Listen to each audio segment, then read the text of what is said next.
Tuloy po dito sa Kaitan in Action with Boy Abunda. Ate Pia, Kuya Alan, yes or no? Narito po ang mga katanungan. Here's the first question. Ayan. Kuya Alan, Ate Pia, may maikakaso po ba sa isang netizen na nag-comment at nag-share sa isang post na nanglalait o naninira sa isang tao? Yes or no? No. The reason is the Supreme Court has ruled that pag nag-like ka, comment, or share, hindi ikaw ang liable doon. Ang liable yung nag-post. Pero yung liking, commenting, sharing, hindi. Unless, of course, yung comment mo, medyo inulit mo, iba na yun, no? But I disagree, and I think Alan disagrees also. This case was decided in 2014, and it's been 10 years. And by now, sabi kasi ng Supreme Court, pagka sinabi nila na cyber libel yan, it will send a chilling effect sa mga tao dahil it is a new medium of communication, okay? Pero by now, it's not that new. Kahit bata, alam na ang Facebook. So for me personally, kailangan maging responsible tayo. Pag shinare natin yon, it's a choice that we make. Parang ino-own natin yon dahil ang pag-share nandun yan sa page mo. So ako kasi, I do not want people to think na wala kang accountability sa pinaggagawa mo. Sa kakapindot mo, you are accountable for that. So I understand na nung time nung sinabi ng Supreme Court ito, ayaw lang naman nila na itong, sabi nga, it is a new medium of communication. Pero hindi na nga siya new ngayon. So, sabi niya, dapat daw gumawa ang legislature. So, nag-usap nga kami ni Ala, nung nakita namin to, baka nga, kailangan natin liwanagin. Kasi ako, I want people to be responsible. Pag nag-comment ka, nag-share ka, medyo malaking bagay yun. I'm good spot. Maraming salamat. Meron, Ate Pia, may legal po ba na basyan ng isang tao kung magre-reklamo siya dahil ang isang digital art na ginawa niya ay nakitang ginamit at inaangkin ng iba? Yes or no? Yes. So, from the time na mag-create ka ng isang art, hindi mo na kailangan i-register yan. Hindi yan katulad ng trademark o pangalan, halimbawa, ng na baka sabay natin. Kasi di ba, halimbawa, pangalan ng, let's say, gusto ko maging pinakamalaking drugstore sa Pilipinas. So, ang pangalan ko, Megamot. Tapos, naisip mo rin yon. So, meron pa tayong kung sino nakapag-register nun. Di ba? Pero halimbawa, drawing ko nga. Kahit pinakasimple, yung smiley lang. Tapos, una ako nag-drawing nun. Nagandahan ka. Sinirox mo, kinopya mo, ginaya mo. Hindi pwede yon. Kasi protected eh. Yon? Intellectual property ko yon. Create ko yon.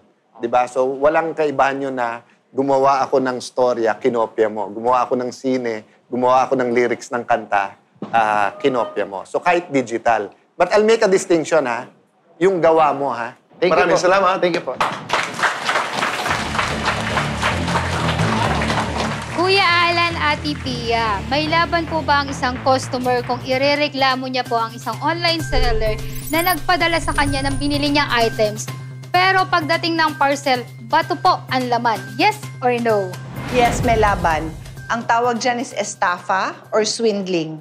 Ang concept nito kasi is nakaloko ka ng tao. Niloko mo, inabuse mo ang confidence na maayos ang usapan natin, tapos ang dineliver ay something na hindi yung pinag-usapan dahil na iba ang quantity, quality, or anything of value na iba. So, maraming pagkakataon ngayon online na isang picture ng item na natural lang na ma-expect mo na life size, tapos miniature pala. Ang daming ganon.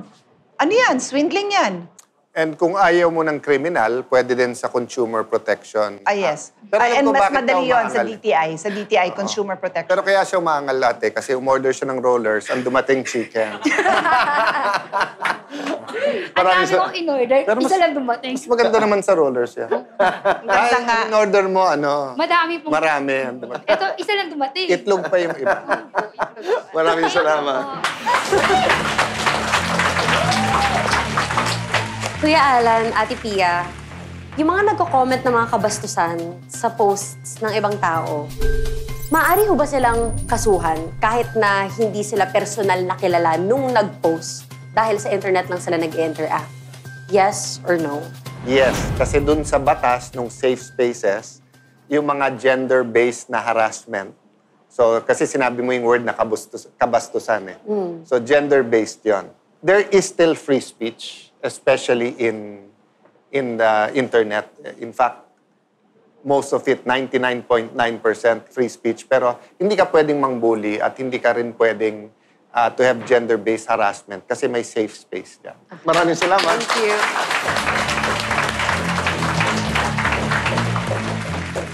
Kuya Alan, Ate Pia, so bumili po kasi ako ng shoes online. Tapos nung dumating na siya, tapos ina-unbox ko na, ganyan, wala pong sintas yung sapatos. Paano naman po kaya yun, di ba? So may karapatan po ba ako na habulin si seller and humingi ng sintas for it? Kahit naman technically, hindi nakalagay sa post niya nakasama yun. Yes or no? Yes, meron kang karapatan na habulin ang seller kasi sabi ng civil code natin, the obligation to deliver something that was committed includes its accessions and accessories. So parang given naman yung di ba, yung sintas kasama talaga. So pwede mo talagang habulin yon. Yung exception, tignan mo rin kasi halimbawa may picture. So, obvious naman, halimbawa, kung ganito yung sapatos, wala naman sintas. So, but halimbawa, katulad nung suot mo, pero yung picture niya, na parang tapos wala talagang sintas. Diba? Pwedeng magdahilan yung seller. No? Hindi, in-advertise ko ng where is Asis or in-advertise ko, ito style ngayon. Pero in a normal course, diba, kailangan na meron. Kaya yung small details, tignan nyo din talaga. Hindi lang online, kahit dun sa... Kaya kita mo yung mga box, batteries not included. Diba? Kasi nga, hindi ka pwede mag-advertise na parang kasama na siya, tapos pagbayad na, oy, hindi kasama yung saksakan. Oy, hindi kasama yung Thank you po. Salamat. Maraming salamat. Ang dami na naman nating natutunan. Sa ating magbabalik ay hindi na kaso ang ating tatalakayin. Mga regalong ating ipamimigay sa inyo. At mga premyo dahil tayo maglalaro ng Alan Pia Pin.